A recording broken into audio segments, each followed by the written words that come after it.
C'est pour la dernière fois que je te préviens. Dégage! Tais-toi! Quoi? Je t'ordonne, toi esprit de migraine chronique, de sortir de ma mère au nom de Jésus. Venez à moi, vous qui êtes chargés, et je vous déchargerai de vos fardeaux. Jésus est la vérité. Et si le Saint-Esprit n'est pas là, d'autres choses entrent. Et eux, ils ne sont pas là pour aimer. Papa, je voudrais être pasteur et diriger ma propre église. Fiston, tu viens à peine de terminer tes études de médecine. Développe d'abord ta carrière professionnelle. Et après, on verra avec ton affaire d'église. Aujourd'hui, il y a des arnaqueurs partout dans les églises. Et je ne veux pas que tu en deviennes un. Je comprends, papa. Mais je le ressens au fond de moi. Je ne peux pas l'expliquer.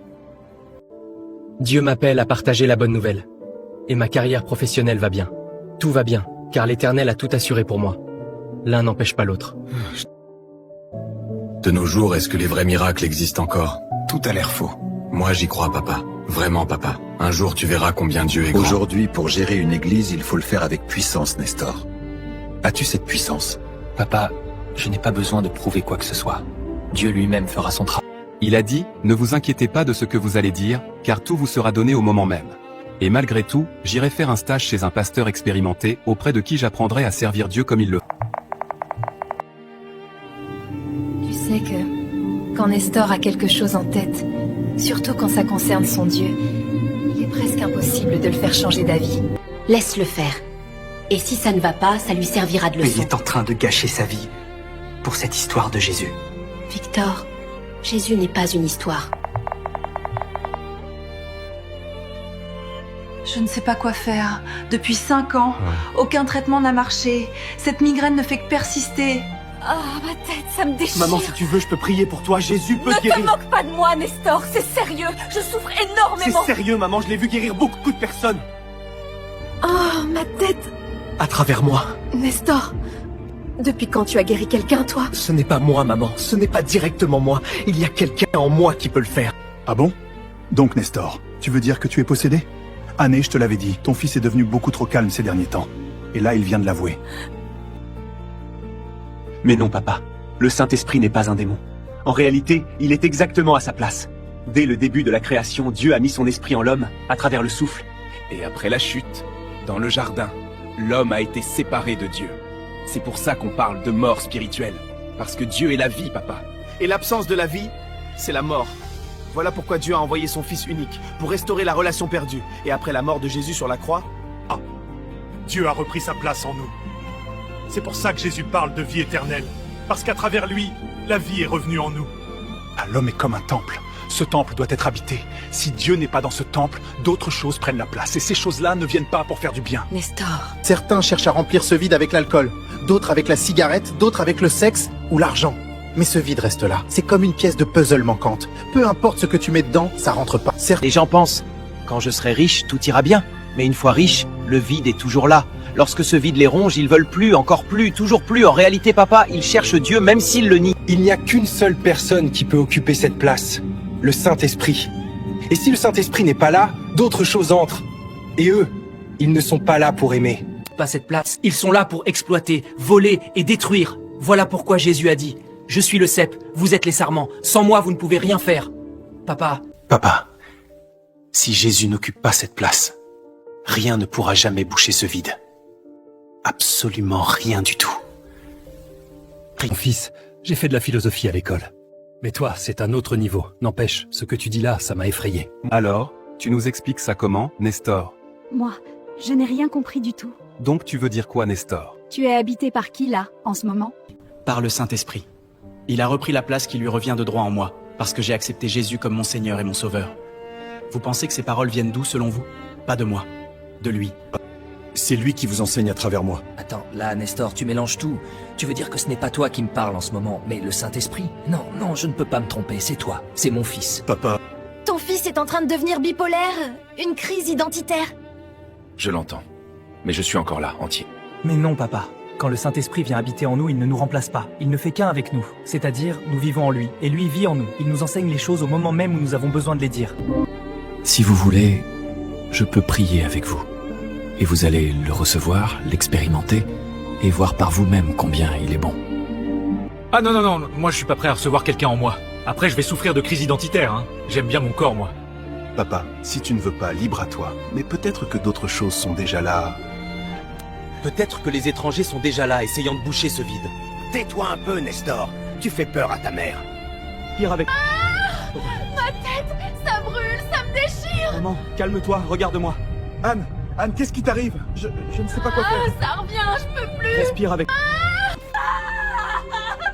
Je t'ordonne, toi esprit de migraine chronique, de sortir de ma mère au nom de Jésus. Nestor, tu viens de me faire quoi là? Il a juste posé la main et parlé. La migraine est partie. Qui es-tu et où est passé mon fils? Papa, c'est ton fils. Jésus est passé à travers moi pour guérir maman.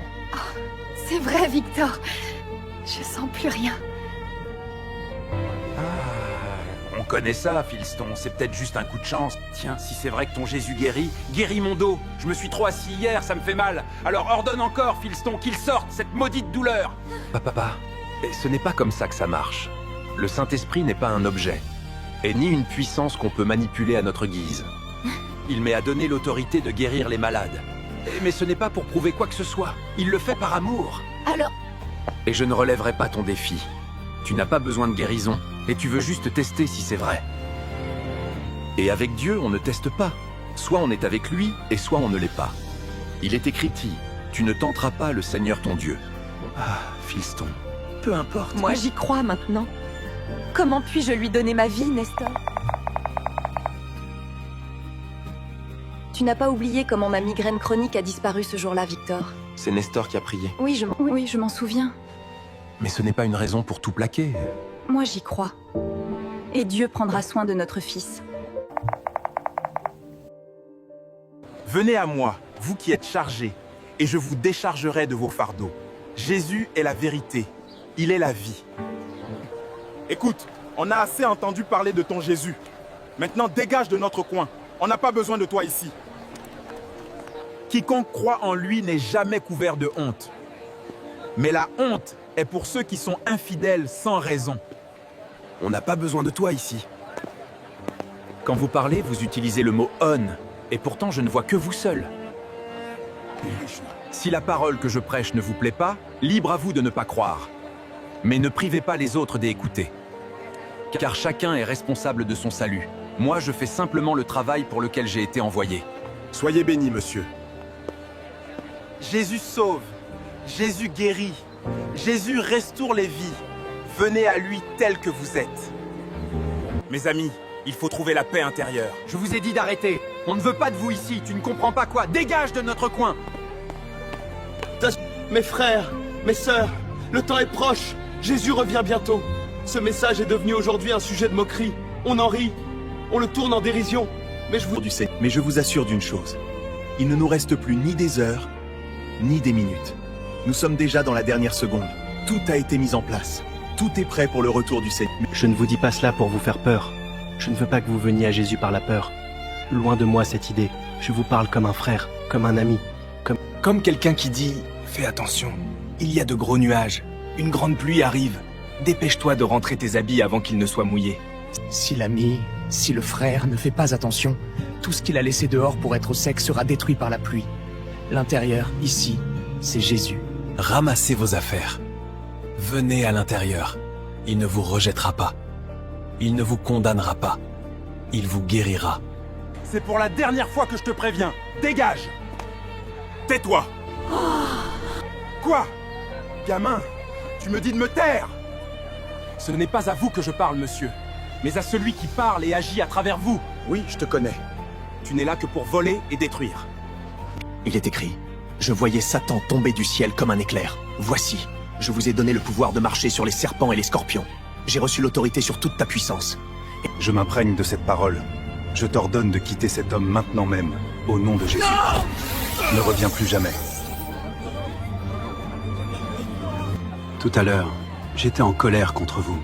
Je n'avais qu'une seule envie, que vous partiez d'ici. Et maintenant, plus rien. Cette colère m'a quitté. Samuel, allez en paix. Vous n'avez rien fait de mal. Allez en paix. Que Dieu vous bénisse, vous et votre famille. Merci beaucoup, mon frère. Bienvenue, Nestor. Entre, je t'attendais.